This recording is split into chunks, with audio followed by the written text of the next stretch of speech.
All right, Stephen, it was hot out there yesterday. My walk, I didn't last longer than a mile, I swear, but we tried. You know, once the humidity starts to rise, especially those first few times when it gets really muggy, you're like, whoa, where did this come from? Throws you off. You're like, wasn't ready for it. That's kind of how yesterday was. And the humidity comes back today. It's going to be relatively similar. Temperatures will come down a degree or two, but it's still going to be very warm and pretty humid this afternoon. I mentioned last night those storms that rolled across southeastern Oklahoma did produce a few severe wind gusts. Around Stigler, and 69-mile-an-hour wind gusts as those storms blew through. And some of those, even though the storms, a lot of them were on kind of a weakening trend as they got in here, as they started to kind of collapse and fall apart, just all that wind came gusting out of them. So Stigler near 70 miles per hour. McAllister at the airport gusted to 63 miles per hour as those storms came through. And up around Warner, there was a 60-mile-an-hour wind gust as well.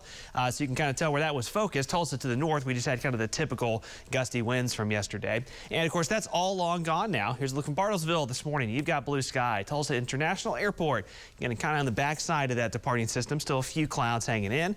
And as I mentioned, it's not just totally out of the question that there could be a pop-up shower in one or two spots east of Tulsa this morning. We haven't seen it yet, but still a possibility. Now, with that system that swung through last night, that actually lowered the dew points a little bit with all that gusty wind. So temperatures to the south, where you had some rain last night, have cooled a little more.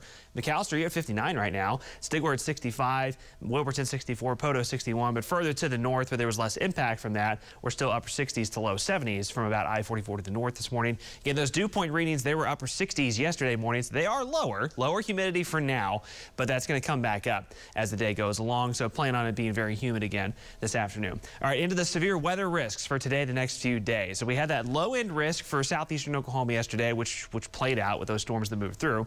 Today into tonight, most of that risk looks like it's going to stay off into southeastern Oklahoma, or excuse me, south central and central Oklahoma and southwestern Oklahoma. So that risk zone is focused a little more to the southwest along the Red River tonight. We might see one or two come drifting into southeastern Oklahoma during the overnight hours, but less likely. But as we head into the week, unsettled pattern continues. Monday morning, we're going to be watching to our north as a front drops in and stalls out. We could see a few storms get triggered in our northern counties early tomorrow morning, and then again Monday night across much of the state. There's at least a low end probability for a few severe storms. We head into Tuesday, and again, this is typical May here, just kind of continues. We kind of reload each day. Each zone kind of refocuses a little bit. It looks like as we head into Tuesday morning, and then also again Tuesday night and Wednesday morning, we'll be watching across southern Kansas and the northern Oklahoma where that front kind of stalls out. That's where there's going to be a focal point for more scattered showers and storms. So we'll see some clouds filter in this morning, back to sunshine this afternoon.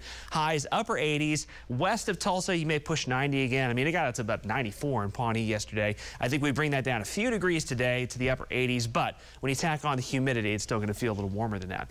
That activity to our south and west this evening, that's probably where it stays, but again, there's a small chance that one or two could make it into southeastern Oklahoma overnight. Also notice there's going to be some storms to our north overnight. Looks like that stays in Missouri, but that could trigger a couple isolated storms north of Tulsa in the morning. Tomorrow afternoon, very similar to today. Highs mid to upper 80s and still some high humidity. And then Monday night and Tuesday morning, again, as that front's just kind of hanging out to our north, it's going to try and continue to trigger a few more scattered showers and storms. And we're just going to continue with that unsettled weather pattern as we head into the next several days, where it's not going to rain every day necessarily, but there will be chances for some scattered showers and storms to flare up almost any given day. So as we head into the work week, what will happen as we continue with those scattered shower and storm chances, notice those temperatures will start to trend down at least a few degrees as we pick up more cloud cover for the middle of the week. Wednesday, Thursday, Friday, heading into next weekend, of course, watching it for Mayfest and for the upcoming Mother's Day next weekend. Still looks kind of unsettled with off and on rain chances continuing. Thank you.